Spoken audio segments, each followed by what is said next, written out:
Good morning.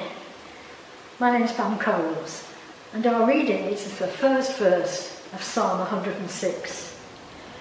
Give thanks to the Lord, for he is good.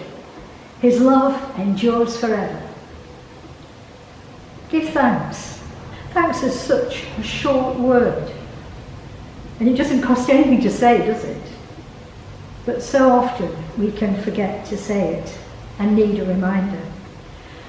As a child, whenever I went off to a friend's house, I'd go with my mum's voice ringing in my ears. Remember your P's and Q's.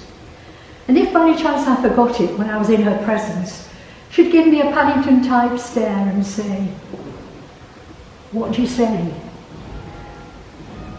Thanks that have to be extracted like teeth, I think, are somewhat devalued, but the thought was there. I've done a lot of assemblies. I had a little story that I used to tell the children when we were doing thankfulness about a little girl, or it could have been a boy, who didn't do much please and thank you in her day. And Mum was too busy to notice until Auntie Joyce arrived. And she noticed, and she said to Mum, "I hope you don't mind me telling you this," which of course she did, and she was quite miffed about it.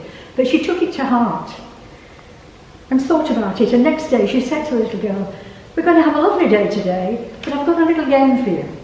I want you to try and remember all day to say please and thank you. And if you don't, I'm going to stick a little P or a Q on your jumper, and we'll see how many you've got." And the little girl said, I remember. But she didn't get past the cornflake stage before she got one of each.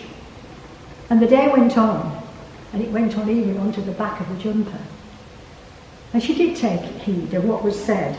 She didn't always remember, but we do need reminders, and it's not just the children. We so often take for granted all that God does for us. And you know, the older we are, the longer track record we have of God's grace to us. And the scope's so great. From the Parkins phase we're desperate for, to praying about a husband on his third lot of open heart surgery, which I can vouch for. God's there for us in all sorts of different ways. And we shouldn't take him or his blessings for granted.